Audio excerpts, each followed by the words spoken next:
My name is Tracy Ayebare Karuhogo.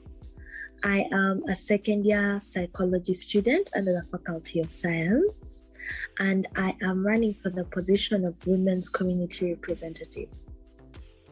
The core of my platform is to create a safe environment for the women to be able to air out their issues and concerns. Like, as long as a woman is able to say, this is my issue, this is what's happening, without any fear. That's what I feel is my biggest concern, because there's so much going on. But if a person hides behind the fact that they'll be persecuted, or they'll be shamed, or they'll be humiliated, these are the things that are going to create mental health issues that are on the rise at this point. So my main point is for someone to feel comfortable enough to come to me or to come to the Women's Center. Like, I just want them to feel loved, to feel like they are not going to be persecuted. Because, like, if you think about all the years before, as I've talked about, like the other women that have fought for us, they were fighting against these things. If a woman stands up and is like, oh, I want to do this, I want to do this, they will get persecuted, they'll get shamed, they would even get, cast out of the community. And I feel like even though that has reduced, it's still somehow there. So I feel like as long as I am creating an environment whereby a woman knows if she comes up and says this, she knows that I will be right beside her. She knows that the Women's Center will be right there with her. I feel like that's the biggest.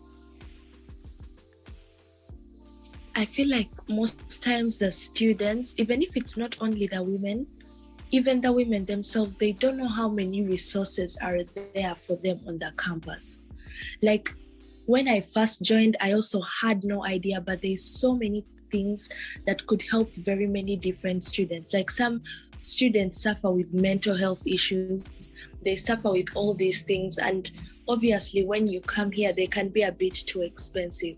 But if they knew about these things, if they knew how they could impact them, because it's like you putting a stand there which has medication, but if people do not know about the medication, they'll never actually come to be able to pick it up. So I feel like that's one of the most important things for the women to know, that what they need is within their perimeter. They do not even have to go anywhere else.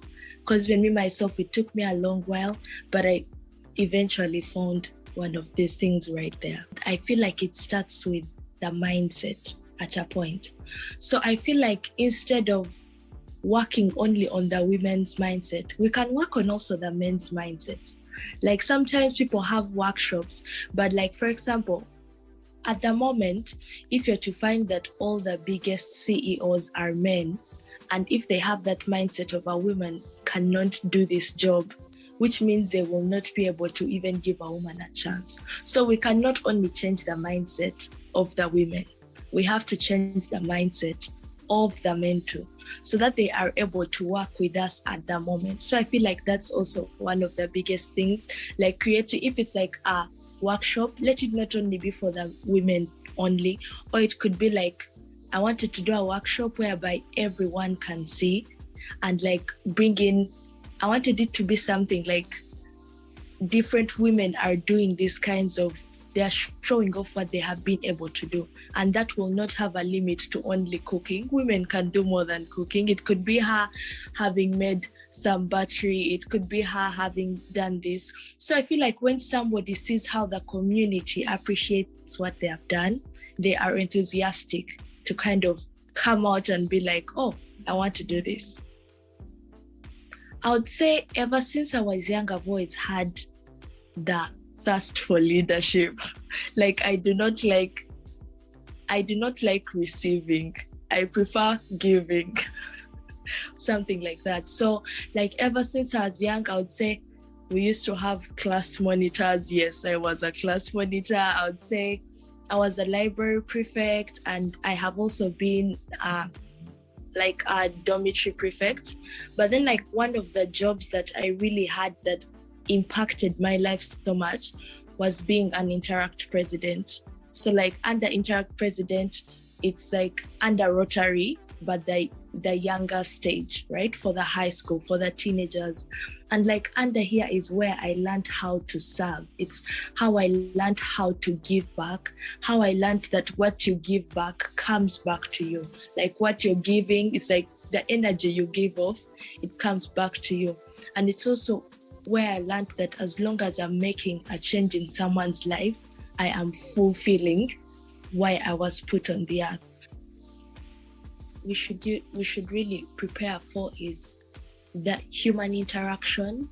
People have not been able to see people in literally a whole year. So I feel like that's one of the things we need to revive. Like people have been so isolated. Some people have been moving, but like some people went back to their home country and they have not been able to speak to people of their classes. So I feel like the one thing we should prepare for post-COVID is the human interaction.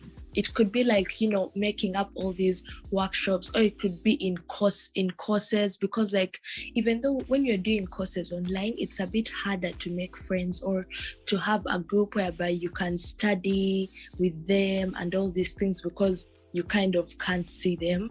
So I feel like that's the one thing we need to bring back, the human interaction, the friendship, so that when a person walks in the U of M, they're not going to find all strange people, or they'll feel like, oh, I know this person.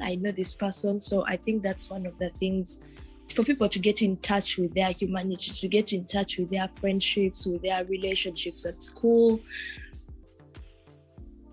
This is like our time, I would say, for the women. Like I feel like it's our time. We have to take it in our hands, and we can do this. Like we do not mean that it's going to happen overnight, but we are still continuing on this journey.